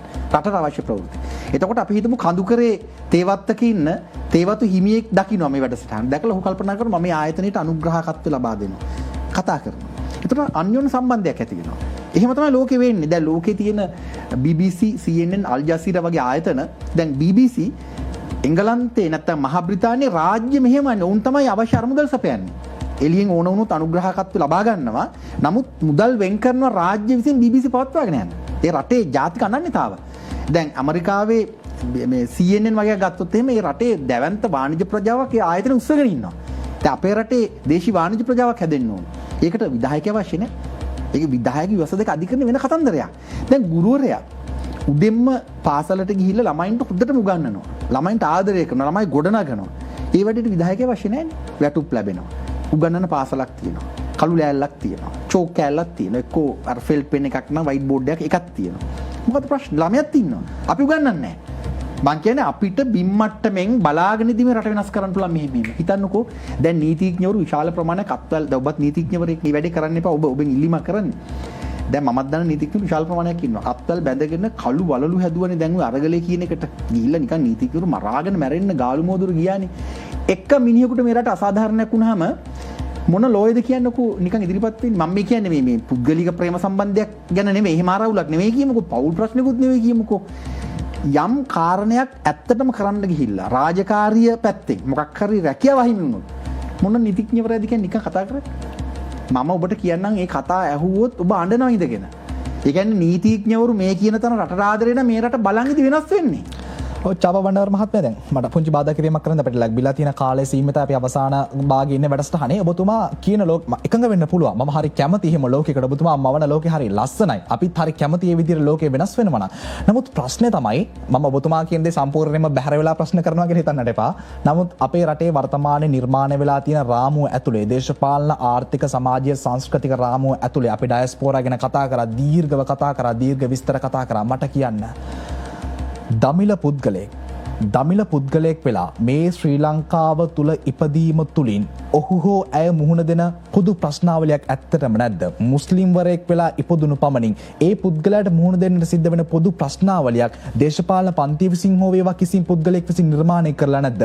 සිංහල පුද්ගලයෙක් වේවා, ආදිවාසී පුද්ගලයෙක් වේවා, මැලේ පුද්ගලයෙක් හෝ වේවා එහෙම වෙලා ඉපදුණු පමණින් ඒ පුද්ගලයා මුහුණ දෙන පොදු ප්‍රශ්නාවලියක් නිර්මාණය වෙලා නැද්ද මේ මහ පොළොව තුළ? නෑ රවින්දු එහෙම වෙලා නෑ. කෙනෙකුට උත්සාහ කරන්න පුළුවන්. හැබැයි ඒකට අහු වෙන්නේ ඇයි? දැන් හිතන්නකෝ දෙමළ සිංහල මුස්ලිම් තුන් වර්ගෙම ඉතාලම සතුටින් මේ රටේ ජීවත් වුණා. එකට ඉගෙන ගත්තා. දැන් මුත්තයියා මුරලිදරන් අපිට දෙමළ නෙවෙයිනේ. අපේ වීරයෙක් ක්‍රිකට් මම නම් ක්‍රිකට් මේ ලෝලියෙක් නෙවෙයි. නමුත් ක්‍රිකට් වීරයෙක් නේ අපේ අයගේ ගායකයෝ අරගෙන බලන්න. ඒ කියන්නේ අපිට ජාතිය අදාළ නැහැනේ. දැන් මොහමඩ් රාෆිගේ ගීතයක් ඇහෙනකොට ඒ ගීතය අපි විඳිනවනේ. මිනිහා ඉන්දියාවේ මොන ජාතිකද අපි අක්මුල් හොයනවද? අපේ රට තමයි එකම රට ලෝකයේ තියෙන සියලු ජාතීන් එකට එකතු වෙලා ඉතාම හොඳ සංහිඳියාවකින් ජාතියක් ගොඩනගපු. මට ඔප්පු කරන්න පුළුවන් ඒක. ඒ සංහිඳියාව තමයි නැති කරන්නේ. මේ කියන සංහිඳියාව බොරු. දැන් ඔබ ගියොත් මේ රටේ මෙහෙම ප්‍රශ්නයක් තියෙනවා අවංකවම. මේ ජාතිවාදී කතාවක් නේ මම ඔබට කියන්නේ. වගකීමෙන් කියන්නේ කරලා බලන්න ඔබ. මේ රටේ සිංහල මිනිස්සුන්ට යන්න බැරි පැති තියෙනවා. දැන් සයිනමර්දු නගරයට ගිහිල්ලා සිංහල පුද්ගලයෙකුට ව්‍යාපාරයක් කරන්න බෑ. ඔබ ගිහිල්ලා බලන්න වෙනම අරාබි උපනගරයක් වගේ.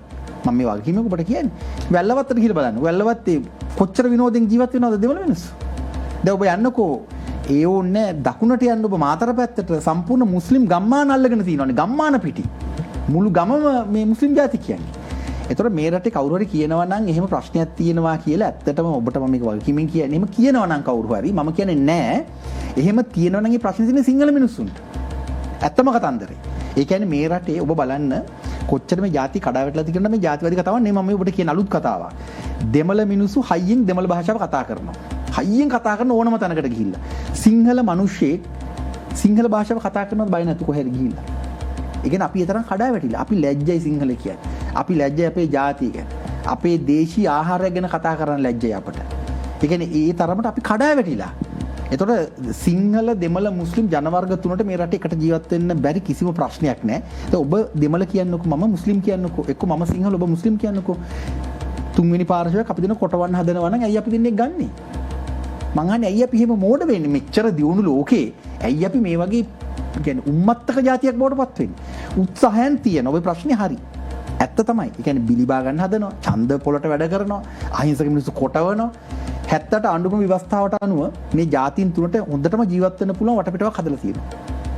70ට ව්‍යවස්ථාව ඉතාම ශක්තිමත් පදනමක් හදලා තියෙන රාජ්‍ය ව්‍යුහයක්. සියලු ආගම් වල ඔබ දන්නවද ලෝකේ එකම රට ඕනම යකෙක් ඕනම මල පෙරේතෙක් අදහන්න පුළුවන් මූලික අයිතිවාසිකමක් ව්‍යවස්ථාවෙන් සම්පාදනය කරලා තියෙන ශ්‍රී ලංකාවේ. මම පුංචි බාධා කිරීමක් කරන්න මට සමා වෙන්න 70 ව්‍යවස්ථාව ගැන කතා කරම නිසා මගේ ඔළුවට ආව මේ ප්‍රශ්නේ මම නගන්නේ ඒ කාල සීමාව ඇතුළේ අපේ රටේ දේශපාලන පන්ති සහ ඇතැම් ජනතාව හයිලයිට් කරපු මතු කරපු කාරණයක් තමයි මේ ව්‍යවස්ථාව ඇතුළෙන්ම එහෙම ભેදයක් ඉස්මතු කරායි කියන එක. නමුත් ඔබතුමා කියු විදිහට ආණ්ඩුක්‍රම ව්‍යවස්ථාවේ 14 වගන්තියේ තියෙන මූලික මිනිස් අයිතිවාසිකම් සිංහල දෙමළ කිසිම ભેදයකින් තොරව මිනිස්සුන්ට භුක්ති විඳින්නට පුළුවන්. හැබැයි තවමත් අපි ඇත්ත කතා කරොත් මහත්මයා දේශපාලන පන්තින් විසින් රටේ ජනතාව මෙහෙම බෙදෙන ක්‍රමවේදයකට හසු කරලා තියෙනවා. මේක වෙනස් වෙන්න ඕනේ නැද්ද? මිනිස්සු යහු වෙන්නේ මම කියන්නේ දැන් අපි එතන තමයි ප්‍රශ්නේ තියෙන්නේ. ඒ කියන්නේ දේශපාලනක් විතරක් නෙවෙයි ජනමාධ්‍ය ආයතන, ව්‍යාපාර ආයතන, ජාවාරම්කරුවෝ විවිධ රාජ්‍ය නොවන සංවිධාන විශාල ප්‍රමාණයක් රටේ වැඩ කරන ජාතිවාදයේ වපුරන. ඒ කියන්නේ ජාතිවාදය තමයි ඔවුන්ගේ බිස්නස් එක. NGOs තියෙන විශාල ප්‍රමාණයක්. මම කියන්නේ අපි ඒවට hina වෙලා ඒවා බැහැර කරලා අපි එකට වැඩ කරමුකෝ. අපි 80 දශක වෙනකම් හිටියනේ. දැන් මම 80 දශකේ පාසල් ශිෂ්‍යෙක්. අපි කොච්චර ජීවිතේ වින්දද? සිංහල දෙමළ මට මතකයි මම මඩකලපුව සිංහල මහාවිද්‍යාලේ ඉගෙන ගන්නකොට වික්ටර් රත්නායකගේ සාප්‍රසංගේ පෙන්වන්නම ඇවිල්ලා. ඒ නගර ශාලාවේ. අපේ ඉස්කෝලේ හිටිය සිංහල දෙමළ මුස්ලිම් තුන් වර්ගෙමයි. අපි ඔක්කොම ගියා කොල්ලෝ. බලන්න. අපිට ප්‍රශ්නයක් තිබුණේ නැහැ. මේ අපි ඇත්තට මඩකලපුවේදී මම දකින්න මේ ප්‍රශ්න නිර්මාණය කරනවා. ලොකු ට්‍රැක්ටර්ස් දෙකක් නවත්තලා අර පිටිපස්සේ බඳ උඩ නැගලා ඒ කාලේ දෙමළ නායකයෝ රැවුල වවලා නිකන් ජටා ගැට ගාලා මේ කෑ ගගා කතා කරනවා. මිනිස්සු එච්චර නැහැ. ඒ ජාතිවාද වපුරනවා ඒ කාලේ. අපි hina වෙලා යනවා ඉතින්. ඒක තමයි මේ අවසානයේ මේ රට ගිනි තින තැනකට එන්නේ. මම කියන්නේ ජාතිවාදේ වපුරන්න එපා. ජාතිවාදී හෝ ආගම්වාදී කිසිම තැනක මේ රටේ රාජ්‍ය ව්‍යුහය තුල නැහැ. ප්‍රායෝගිකවත් නැහැ. ඒ දඩමීම කරගන්නත් අපි එකට ජීවත් වෙමු. හොඳයි. ශ්‍රී ලාංකික කියන්නේ. හොඳයි. වැඩසටහනේ අවසාන භාගය කරා අපි ළඟා වෙනවා. මට ඔබතුමාගෙන් තව කතා කරන්න තිබ්බනම් හොඳයි කියන තැනින් තමයි අදත් සාකච්ඡාව මට නිමා කරන්නට සිද්ධ වෙන්නේ. මට අවසාන වශයෙන් කියන්න මම ඔබට අවස්ථාවක් දුන්නොත් යෝජනා කරන්නට කියලා අපි මේ සාකච්ඡාව මේ දක්වා බොහොම තාර්කිකව අරගෙන ආව කරුණුත් එක්ක කතා කරා. මම බොහොම නිදහසේ ඔබට අවස්ථාවක් දුන්නොත් අපේ රටේ දැන් නිර්මාණය වෙලා තියෙන දේශපාලන ආර්ථික සමාජීය සංස්කෘතික මේ ගැටලු විසඳන්න යම්කිසි එක මූලික ප්‍රශ්නයක් විසඳාගත යුතුයි කියන තැනට මම සාකච්ඡාව අරගෙන ආවොත් ඔබ කියන්නේ අපි මුලින්ම විසඳන්න ඕනි මොකක්ද? මුලින්ම බොරුව වටා ගන්න ඕනේ. බොරුව වටහා කියන්නේ ලෙඩක් නිර්මාණය කරලා බොරු ලෙඩක් නිර්මාණය කරලා බොරු බෙහෙතක් දීලා තියෙනවා. දැන් ඔබ නිරෝගී තරුණයෙක් මම කියනවා ඔබට අහවල් ලෙඩේ තියෙනවා. ඔබ එපා වික්ස් කියන පුද්ගලයා ගමුකෝ. මම කියනවා ඔබට කැන්සර් එකක් තියෙනවා. ඊට පස්සේ බෙහෙත් දෙනවා. ඉතින් අපි ඉස්සෙල්ලාම හොයාගන්න ඕනේ ඇත්තටම කැන්සර් එකක් තියෙනවද? නෑනේ. දැන් විවස්ථාවේ ප්‍රශ්නයක් නෑ. විවස්ථාවේ ප්‍රශ්නයක් තියෙනවා කියලා කියනවා. ඉතින් ඇයි අපි නැති ප්‍රශ්නයක් ඇති කරගන්නේ? නැති ප්‍රශ්නයක් ඇති කරලා උත්තරයක් හොයනවා අපි. මම කියන්නේ අපි අංක 1 දැනුම. ඔබ අහනවා මොකද්ද කරන්න ඕන කියලා. මහා සමාජයේ දැනුමින් බල ගන්න ඕන. මහා සමාජයේ දැනුමින් බල ගන්නකොට බොරුවට අහු වෙන්නේ නැහැ. දැන් ඔබ නීතිය පිළිබඳ වෘත්තිකයෙක් නිසා ඔබට බොරු කියන්න බෑනේ කාට හරි ඇවිල්ලා. මහත්තයා බලන්නකෝ කියලා බොරුවක් කියපුවම ඔබට hina යනවනේ. ඔබ දන්නවනේ විෂය. මම කියන්නේ මේ රටේ මිනිස්සුන්ට මේ විෂය දැනුම ලබා දෙන්න ඕනේ. අංක 1. විවස්ථා පිළිබඳ මූලික අදහසක් තියෙනවා නම් ගමේ අඩුමතරමේ යම් අදහසක් මිනිස්සු රණ්ඩු වෙන්නේ නැහැ. කවුරු රැවිලා විවස්ථාව ගැන කියද්දී පළයන් බං යන විවස්ථාවේ තියෙන තිබ්බදින් කියලා කියයි අඩුතරමේ. දැන් ගමේ ප්‍රශ්නයක් තියෙනවා මොකක් හරි. හිතන්නකෝ නගර සභාව වැඩ කරන්නේ නැහැ. කවුරු රැවිලා කියනවා 70ට විවස්ථාව වෙනස් කරන්න ඕනේ කියලා. දැන් මිනිස්සු මේක දැනගත්තොත් මිනිස්සු කෙල ගහලා එලවනවා. මං කියන්නේ ඇත්තම ප්‍රශ්නේ අපි හොරකම් කරනවා. දැන් මම හොරෙක් කියන්නකෝ මම දැක්ක දේවල් හොරකම් කරනවා. මම එළිය ඇවිල්ලා කියන මේ සියලු ප්‍රශ්න වලට හේතුව මහත්මයා 70ට විවස්ථාව. මෙතන තියෙන ඒකාධිපති බලයක්. JR මේ ඒකාධිපති බලය ගෙන මේ රට විනාශ කරන්න. අපි මේක වෙනස් කරන්න. ඒතර ඔයා මම හොරෙක් මම හොරකම් කරනවා. මගේ ජීවිතේ හොරකම. ඉතින් ඒකේ පැමන් නවත්ත. දැන් අපිට තියෙන පළවෙනි ප්‍රශ්නේ අපි බොරුවක් කරනවා. ඒ බොරුවෙන් එළියට එන්න දැනුම සම්පාදනය කරන්න ඕනේ. ඒක තමයි අංක 1 2 3 ඔක්කොම. ඒක කෙරුවොත් ඔක්කොම ප්‍රශ්න ඉස්සෙනවා. බොහොම ස්තුතියි ඔබතුමන්ට. ජය වේවා. ජය අපේ කාල වේලාව නිමවට පත් වෙනවා. අවසාන වශයෙන් අපි සාකච්ඡාව අරගෙන යනවා. අපි පුරා පැයක් මුළුල්ලේ ලංකාවට තියෙන ඩයස්පෝරා ගැටලුව ගැන මේ දවස්වල රටේ ජනතාව කතා කරන ගැටලුවක්, දැනෙන ගැටලුවක් සහ ජනතාව හසු විය හැකි ගැටලුවක් නිසා අපි අද ඩයස්පෝරාව ගැන කතා කරා. ඒ වගේම අන්තර්ජාතික සම්බන්ධතා ටික කතා කරා. කොහොම නමුත් සාකච්ඡාව අපි අවසානයේ ලඝු කරන්නේ මේක සිංහල, දෙමළ, මුස්ලිම්, බර්ග, මැලේ ආදිවාසීන් ජාති භේදයකින් තොරව, ආගම් භේදයකින් තොරව එකට වාසය කරන රටක්. මේ විවිධත්වය තුලින් තමයි අපි අපේ ඉතිහාසයේ ජයග්‍රහණත් පත් කරගත්තේ. අපේ රටට ලෝක කුසලානයක් ගෙනාවේ. අපේ රටට ආව ත්‍රස්තවාදය අපි පැරද්දුවේ මේ විවිධත්වය තුලින්. ඉදිරියටත් මේ විවිධත්වය තුලින් අත්වැල් බැඳගෙන අපි ඉදිරියට ගමන් කරපු. අපි එහෙම ගමන් කරොත් ලෝකේ ඉන්න කිසිම බලවතෙකුට ශ්‍රී ලංකාවට අතක්පත් තියන්නට බැරි වේවි කියන ධනාත්මක ප්‍රාර්ථනාවත් එක්ක Talk 24 වැඩසටහන නිමවට පත් කරන්නම්. රත්නමාලි සෑකිරණයි, මහබෝ සෙවණයි, තිසා වැවයි සීගිරියයි අපේ උරුමයයි. ජය.